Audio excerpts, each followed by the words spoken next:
ओम श्री गुरुदेव दत्त श्री स्वामी समर्थ. नमस्कार मित्रांनो, आपण बघत आहोत संपूर्ण शिवमहापुराण आणि त्यामध्ये आपण बघत आहोत पार्वतीखंड.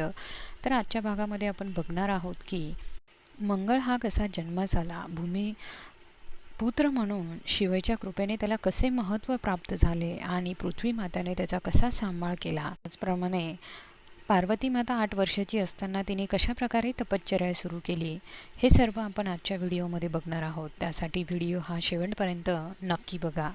ब्रह्मदेव नारदांना सांगतात की शंकराचे चरित्र हे परम असे पवित्र व मंगलकारक असे चरित्र आहेत. ते जर आदराने श्रवण करावे. दक्ष यज्ञातून परत आल्यानंतर शिव हे सतीची सतयुग आठवण ही शंकरांना येत होती आणि शंकरांनी समाधी अवस्थेत बराच काळ काढल्यानंतर समाधी अवस्थेतून जेव्हा ते बाहेर पडले तेव्हा त्यांच्या मस्तकावरील एक घामाचा थेंब हा पृथ्वीवर पडला आणि त्या थेंबाचे बालक रूपांतर हे झाले आणि त्या बालकाचे पृथ्वीने स्त्रीरूप धारण करून त्या बालकास दूध पाजले. त्या बालकाला घेऊन ती खेळू लागली. पृथ्वी देवी शिवपुत्राची माताही बनली. पृथ्वी मातेचे अंतरंगातील प्रेम पाहून भगवान शिव परम संतुष्ट होतात आणि ते पृथ्वीला म्हणतात की पृथ्वी, तू या बालकाचे प्रेमाने पालन कर. हा एक परम गुणकारी व भूमी देणारा होईल. तू पुत्र म्हणून याचा स्वीकार कर. पृथ्वीने त्या बालकाचा सांभाळ केला आणि हाच पुत्र भौम नावाने प्रसिद्ध झाला. भौम म्हणजेच भूमिपुत्र मंगळ आणि शिवकृपेने त्याला महत्त्व देखील प्राप्त झाले. पुढे ब्रह्मदेव नारदांना सांगत असतात की सतीने हिमालयाच्या घरी पार्वती म्हणून जेव्हा जन्म घेतला आणि त्यानंतर ती 8 वर्षाची झाली, तिचे वय वाढू लागले. शंकराचे मन विरहाने व्याकुळ झाले होते. शंकरांनी नंदी व श्रेष्ठ गणांना बरोबर घेतले आणि ते हिमालयाच्या शिखरावर गंगा तरण म्हणजेच गंगोत्री नावाच्या तीर्थावर आले. तेथे ते ध्यान करू लागले. भगवान शंकर येथे आले आहेत हे समजल्यानंतर हिमालय आपल्या सेवकांसोबत तेथे जातो आणि त्यांना अत्यंत आदराने नमस्कार करतो. भक्तिभावाने त्यांची पूजा करतो. त्यांची स्तुती करण्यात सुरुवात करतो. तुम्ही सर्व गुणांनी संपन्न आहात. तुम्ही मायेचे अधिपती आहात. त्रिगुणांचे स्वामी आहात. भक्तांना अत्यंत प्रिय असे आहात. तुम्हाला माझा मनोभावे नमस्कार असो. तुम्ही येथे आलात हे माझे परम भाग्य आहे. मी तुमचा दास आहे. तुमची आनंदाने आणि प्रेमाने मी सेवा करेन, असा हिमालय शिवांना सांगतो. हिमालयाचे बोलणे ऐकल्यानंतर शिवजी आपले नेत्र उघडतात आणि ते म्हणतात की हे शैलराज, मी तुझ्या शिखरावर एकांतात तप करण्यासाठी येथे आलो आहे आणि या ठिकाणी आता कोणी येणार नाही याची व्यवस्था मात्र तू करून ठेव. तू पर्वतांचा राजा आहेस. तू परम पवित्र आहे म्हणून या ठिकाणी तपस्या करण्यासाठी ऋषीमुनी येथे येतात. तुझ्या शिखरावरून पवित्र गंगा नदीही प्रवाहित आहे. गंगा अवतरण स्थानी मी तपश्चर्या करणार आहे आणि त्यामध्ये कोणतेही विघ्न येणार नाही याची जबाबदारी तू घे, असे शिव हिमालयाला सांगतात. हे ऐकल्यानंतर हिमालयाला अतिशय आनंद होतो आणि अत्यंत नम्र भावाने हिमालय म्हणतो की तुम्ही येथे तपश्चर्या करण्यासाठी आला आहात तरी मी आपला ऋणी आहे. तुम्ही शांतपणे इथे तपश्चर्या करा. येथे तुम्हाला कोणत्याही प्रकारचा त्रास होणार नाही याची काळजी मी नक्की घेईन.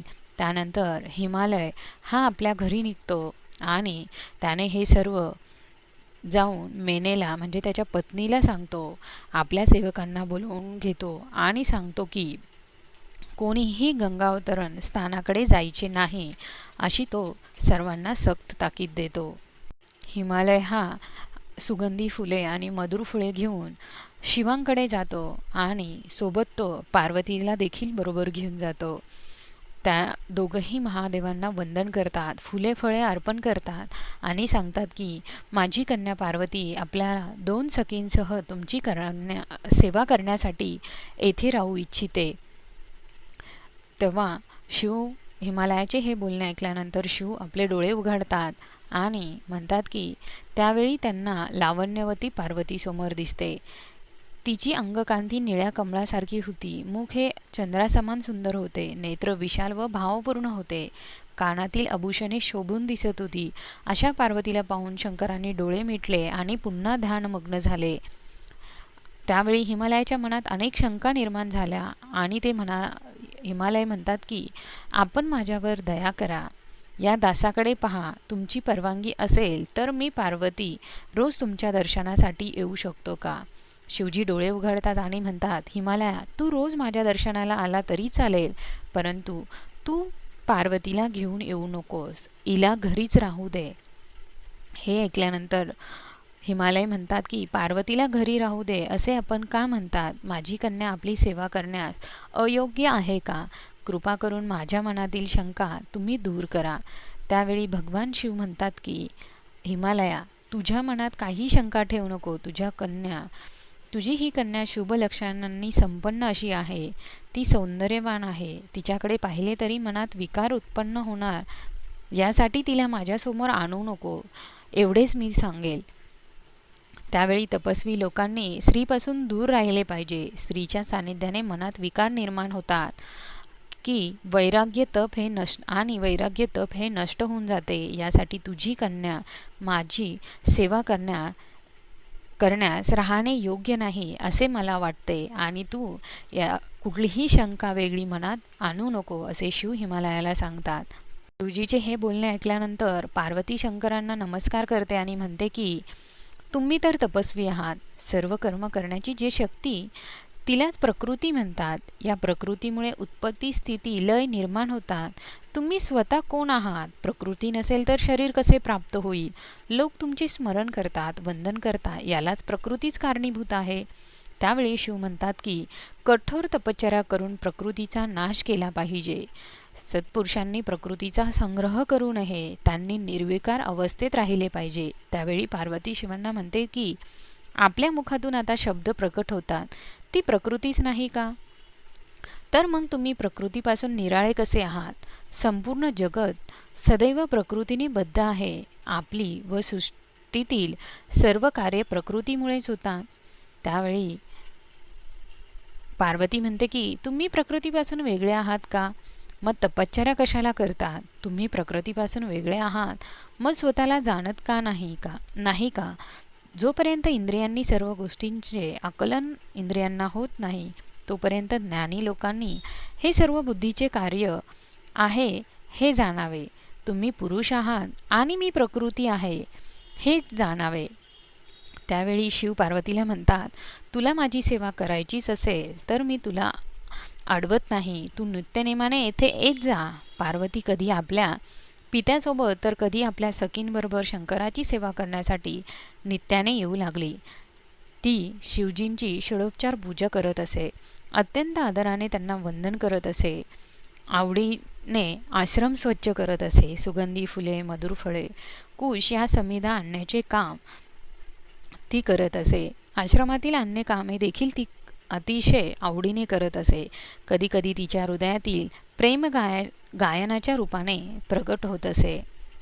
पार्वतीने बराच काळ शिवांची सेवा ही केली आणि कामदेवाने शिवजीच्या मनामध्ये विकार निर्माण करण्याचा प्रयत्न केला, पण त्यांचे मन जरासुद्धा शुद्ध झाले नाही. ब्रह्मदेवांना विचारतात की ज्यांनी देवतांना अतिशय त्रास देण्यास सुरुवात केली, स्वर्गावर अधिकार गाजवले, तो तारकासूर कोण होता ते मला सांगा. त्यावेळी ब्रह्मदेव सांगतात की मरीची नावाच्या माझ्या पुत्राला कश्यप नावाचा पुत्र, त्याने दक्षच्या कन्याशी लग्न केले होते. तिला 2 पुत्र झाले. मोठा हिरण्यकश्यपू आणि लहान होता हिरण्येश. त्यांनी सज्जनांचा छळ करण्यास सुरुवात केली. त्यावेळी विष्णूंनी एकाला नरसिंह रूपाने तर दुसऱ्याला वराह रूपाने ठार केले होते. ते पाहून दितीला फार दुःख झाले आणि ती कश्यपांना शरण गेली. तिने कठोर अशी साधना केली आणि तिला एक पुत्र झाला. त्याचे नाव वज्रांग. त्याचे शरीर वज्रासारखे होते. तो अतिशय बलवान होता. त्याने स्वर्गावर स्वारी केली आणि देवांना जिंकले. काही काळ निघून गेल्यानंतर कश्यप वज्रांगाला भेटले आणि म्हणाले की तू महापराक्रमी आहेस. तू आता इंद्रासहित सर्व देवांना मुक्त कर. त्यावेळी वज्रांग म्हणतो की मी आपल्या आज्ञा मानतो, देवांना मुक्त करतो. आता मला तुम्ही तत्वज्ञान सांगा. त्यांचे चिंतन करून मी सदैव आनंदित राहीन. त्यावेळी ब्रह्मदेवांनी तत्वज्ञान वज्रांगाला समजावून सांगितले. त्याला खूप समाधान वाटले. तत्वज्ञान ऐकून तो फारच आनंदी झाला. वरांगी नावाच्या सुंदर स्त्रीची त्याचा पुढे विवाह झाला. आता वज्रांगाने आसुरी भाव सोडलेला होता. आता त्याचे कोणाशी वैर राहिले नव्हते. तो अतिशय सात्विक वृत्तीने राहत होता. त्याची पत्नी मनोभावे सेवा करत होती. एक दिवशी वज्रांगाने तिला विचारले की तुला कोणता वर हवा आहे. त्यावेळी वरांगी म्हणते की मला महाबलवान शक्तिशाली असा पराक्रमी पुत्र द्यावा. पत्नीचे बोलणे ऐकल्यानंतर वज्रांगाला अतिशय धक्का बसतो आणि तो विचार करतो की माझ्या पत्नीची देवाबरोबर वैर करण्याची इच्छा आहे, पण आता माझ्या मनामध्ये तसे करण्याची कुठलीही इच्छा नाही. मी पत्नीचे बोलणे ऐकले तर देवांना आणि ऋषींना फार कष्ट होतील आणि पत्नीची जर मी इच्छा पूर्ण केली नाही तर मला नरकात जावे लागेल. काय करावे असा मोठा प्रश्न वज्रांगाच्या पुढे उभा राहिला. पत्नीची इच्छा पूर्ण करण्याचा निर्णय त्याने घेतला. वज्रांग वनात आला. त्याने कठोर अशी साधना केली आणि ब्रह्मदेवांना प्रसन्न करून घेतले. त्यावेळी ब्रह्मदेवांनी त्याला वर मागण्यास सांगितला. तेव्हा वज्रांग म्हणतो की मला महाबलवान, सामर्थ्यवान आणि महातपस्वी एक पुत्र होईल असा वर द्या. आणि त्यावेळी ब्रह्मदेव त्याला वर देतात की तुला महाबलवान, सामर्थ्यवान आणि महातपस्वी असा एक पुत्र होईल. मित्रांनो, तो पुत्र कोण होता आणि कशा प्रकारे त्याचा जन्म झाला हे आपण पुढील भागात बघणार आहोत. त्यासाठी तुम्ही जर चॅनलवर नवीन असाल तर चॅनलला सबस्क्राईब करा. धन्यवाद.